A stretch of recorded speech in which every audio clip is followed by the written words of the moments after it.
You're convinced that your partner's losing interest, and you've seen it happen slowly, drip by drip over time. You've tried everything: date nights, surprise gifts, spicing things up in the bedroom. The spark is fading, and you're panicking. They're losing interest fast, and you don't know what to do about it. But here's the truth. They're not losing interest. You're losing them. And it's not for the reasons why you think. In this video, I'm going to talk about the real culprit behind the slow decline of your relationship. I'm going to talk about the misconceptions as to why it happens, and then I'm going to talk about what you can do about it. When it feels like a partner is starting to lose interest, what is your first thought?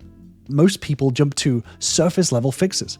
They think that it's all about not being attractive enough or exciting enough or attentive enough. They go all out with gym memberships, surprise vacations, constant attention. They become needy or they become detached. But here's the problem. These beliefs aren't just wrong, they're actively harmful to your relationship. The problem is that surface level fixes feel like the right thing to do. There's a lot of quick fix advice online that's going to tell you to make all of these surface level changes, but these often backfire. This is what a lot of people call kitchen sinking, which is throwing everything, including the kitchen sink, at the problem without addressing the real issues. Trying all of these quick fixes might give you a temporary boost, but they don't solve the underlying problem. The real culprit behind the slow decline of a relationship is much deeper. It's less about what you do, but more about who you are within the relationship. Your core behaviors and your attitudes truly impact your partner's interest and investment within the relationship.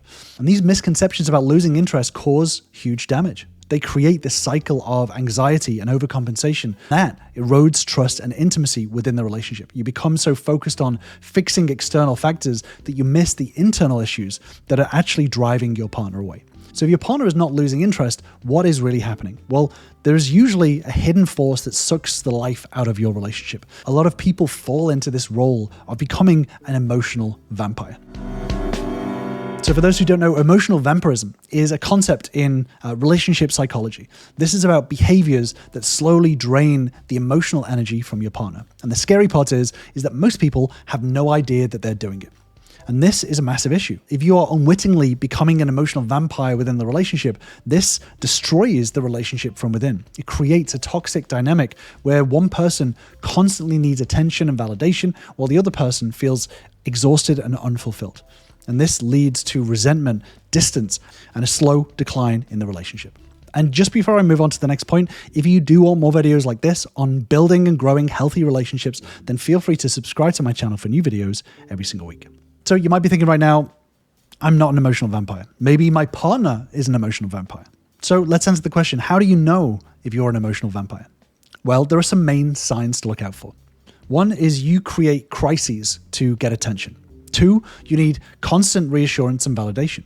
And 3, you view yourself as the victim in every situation. So the root causes of emotional vampirism is having a low self-esteem. That's a huge factor in developing these emotional vampire traits, and it leaves your partner feeling emotionally exhausted. They feel like they're pouring energy into a bottomless pit, and they never get anything in return.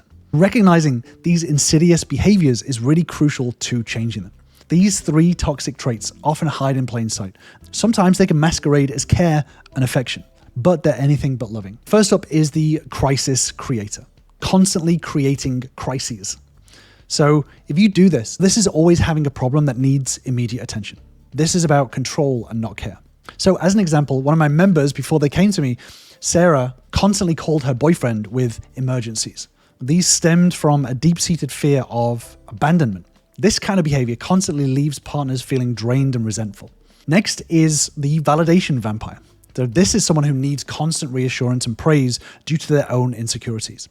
As an example of this, one of my members endlessly asked his wife if she still found him attractive or if she still loved him. This behavior exhausts partners and it creates a dynamic where one person's emotional needs become dominating. But lastly, there's the perpetual victim. So this kind of behavior always sees yourself as wronged or mistreated, which as a result becomes you avoiding responsibility. As an example of this, one of my members, Lisa, always made herself the victim in disagreements with her husband, Mark, even when she was clearly wrong. This kind of behavior creates a toxic dynamic where partners feel like they're constantly walking on eggshells. And it's important to understand that these traits often alternate between feeling too good for the relationship and feeling like you're constantly a victim of the relationship. This over time seeps into your communication. And so many conversations become about you and what you're feeling. And this can exhaust your partner, and it makes a healthy relationship almost impossible because the topic of conversation is constantly revolved around one person. This makes it almost impossible for the relationship to be able to repair because the problems aren't about synchronizing two people. It's about one person being looked after. It's about one person being prioritized. And the psychological impact on partners when this happens is massive. They feel drained, they feel unappreciated, and they feel trapped in a one-sided relationship. These three main behaviors prevent you from recognizing your own role within the relationship, and it perpetuates your own isolation within the relationship. So maybe watching this, you feel like you've fallen into some of these traits before. Which leaves the question, how do we recognize these traits and start turning yourself into a partner that can actually build a relationship rather than suck the energy out of it? So how do we become a relationship vanguard? Someone who takes the lead in creating positive change within a relationship. Shifting from being an emotional vampire to a source of strength and support. Changing ingrained behaviors is going to be challenging. These habits are often deeply rooted in our own psyche, and it stems from our past experiences and our own insecurities. But it's not impossible. So take my member Mark, for example. He decided to start changing these emotional vampire tendencies, and he focused on the things that he could control. He practiced different processes to start developing the right self-esteem, the right skills, and the right tools in order to start building back himself, which in turn starts to build back the relationship. Now, obviously, these processes are not something I can just dig into in a 10-minute YouTube video. But if you do want to deeper dive into all of this, then join me on my free relationship bootcamp, where you'll learn the same steps and tools that all of my members have used to start turning their relationship around. Just click on the link in the description to grab your spot today.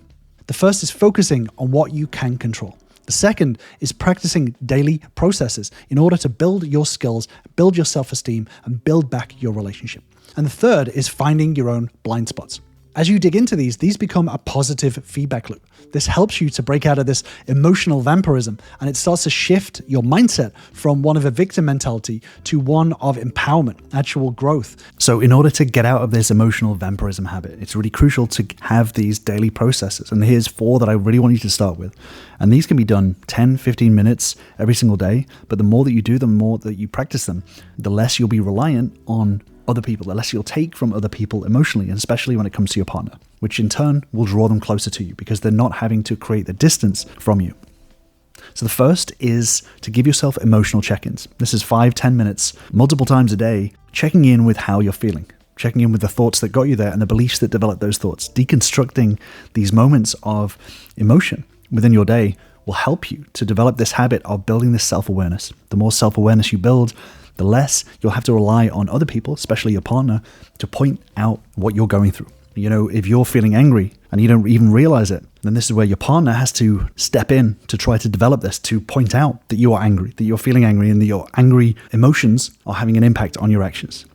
So doing this check-in every single day will help you to develop this self-awareness.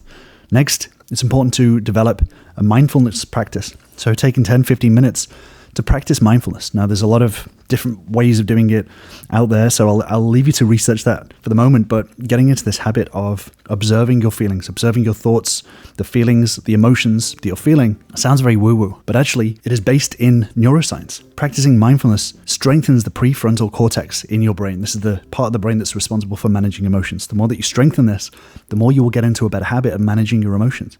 And again, developing this daily habit means that you require less from your partner. Being able to manage your own emotions means that your partner doesn't have to change what they're doing in order to manage your emotions.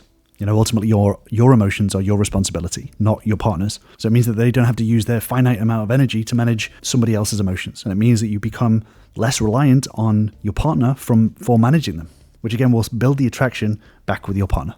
Then it's crucial to be able to build your own self-validation. So taking the time to start logging the goals that you've achieved within your self-processes, being able to take a moment to look at what you've done for the day, what you've done for the week, the things that you've achieved, and celebrate them for yourself. Building this self-validation means that you won't have to rely on other people to validate you. You won't have to rely on other people to tell you that you're doing so good, to pat you on the back. You'll be able to validate yourself rather than rely on other people to do it for you. And again, this unlearns this emotional vampirism habit, stops you from pulling from other people, and means that you just generate this validation for yourself. Doing this daily will help you to build this skill over time.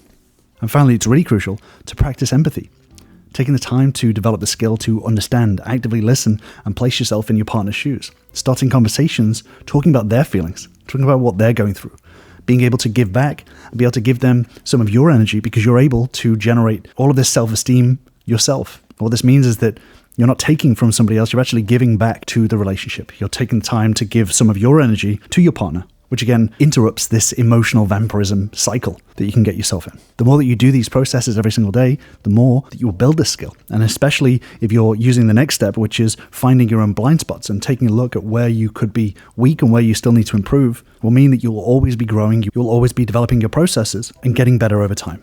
And a lot of my members have found that the impact of this is really, really huge. The more you build back your self-esteem, the more that you build back your process, the more that you develop the tools and skills to start growing the relationship in the right direction. If I were to give one piece of advice, it'd be to follow these 3 steps. Following these 3 steps will give you every tool that you need in order to keep growing, keep repairing, and keep building your relationship. And over time, you'll become less of an emotional vampire and more of a relationship vanguard. This transforms how you approach all your relationship. It's about becoming the best version of yourself and creating that positive change that ripples throughout every single aspect of your life. So I've actually done a deeper dive on this, which I'll link to on the screen. If you don't have as part of your daily process, the process of building your relationship up, of growing the relationship, then you're going to fall into a stagnancy. And this stagnancy over time can cause this slow decline. And over time, the result of this slow decline becomes where you become roommates. You become 2 separate people living separate lives. And this is where a lot of people become blindsided with divorce papers or separation or a breakup. And it's because they've fallen into this trap with their partner where they become kind of like roommates. So the best time to start this growth process is now. So I'm going to leave you with that deeper dive on roommate syndrome here, and I'll see you over there.